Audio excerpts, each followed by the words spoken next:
ফেসবুকে like comments বারবার block করে দেওয়ার একটা কারণ হচ্ছে বেশি বেশি করে ফেলা।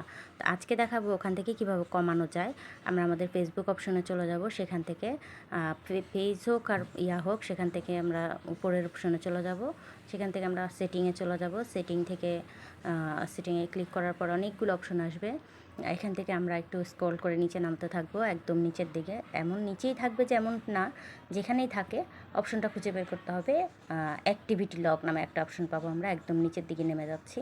অ্যাক্টিভিটি লক, এই যে অ্যাক্টিভিটি লকটা পেয়ে গেছি। এখানে যাওয়ার পরে আমরা ভিতরে ক্লিক করব। ওখানে যাওয়ার পর দেখব যে অনেকগুলো অপশন, আমরা ডান দিকে চলে যাব। ডান দিকে স্ক্রল করতে করতে দেখা যাবে অনেকগুলো অপশন আসছে। এর ভিতরে একটা আসবে ইউর কমেন্টস, যেমন লাইক, রিয়াকশন।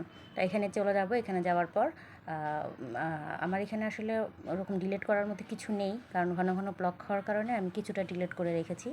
তো আমি কিছুটা নিচে চলে যাচ্ছি ডিলিট করে দেখানোর জন্য আপনাদেরকে, যে কিছুটা যদি ডিলিট থাকে তাহলে আপনাকে বারবার অতিরিক্ত করার কারণে যেই ফিল আপ হয়ে গেছে জায়গাটা, ওই ফিল আপটা কমাবো।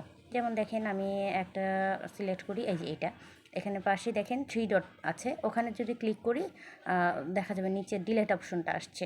তারপর আমরা দেন ওখান থেকে এটা ডিলিট করে দিব। আমি আবার করে দেখাচ্ছি, দাঁড়ান। এই যে নিচে নামছি, এই যে 3 ডটে ক্লিক করে দিলাম। 3 ডটে ক্লিক করলেই ডিলিট অপশন আসবে, দেন আমরা ডিলিট করে দিব। আমরা এখন শিখব রিয়েক্ট কীভাবে, লাইক অ্যান্ড রিয়েকশন কীভাবে দূর করা যায়। যেমন অতিরিক্ত রিয়েকশন হওয়ার কারণে আমাদেরকে কিন্তু নতুন রিয়েকশন দেওয়ার জন্য নিষেধ করে দেয়, ব্লক করে দেয়। তো যেইগুলো আমাদের প্রয়োজন নাই মনে হয়, তো আমরা সেই রিয়েকশনগুলো ডিলিট করে দিব। দেন আমরা অপশনে ঢুকলাম, লাইক অ্যান্ড রিয়েকশনে ঢুকলাম। ঢোকার পরে দেখা যাবে এখানেও সেম পদ্ধতি, যেমন পাশেই যে 3 ডট আছে, এই ডটগুলোতে চাপ দিলেই রিমুভ অপশন আসবে, দেন আমরা রিমুভ করে দিব। এরপর আপনার দেখা যাবে কি আমাদের ওই ঘন ঘন যে ব্লক করার সিস্টেমটা, ওটা বন্ধ হয়ে যাবে।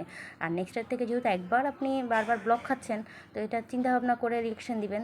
বুঝতে হবে যে অতিরিক্ত করে ফেলে আপনাকে আবার ব্লক করে দিতে পারে। এইভাবে করে করে আমরা রিমুভ করে নিব।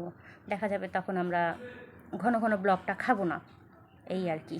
দেখ, আমি আজকে ভুক্তভোগী থেকে আমি আপনাদেরকে বলতে পারছি, আর এই আর কি। এভাবে করে যদি আমরা সবসময় কিছুটা মেসেজ ডিলিট করে করে রাখি, বারবার ব্লকটা খাবো না। তো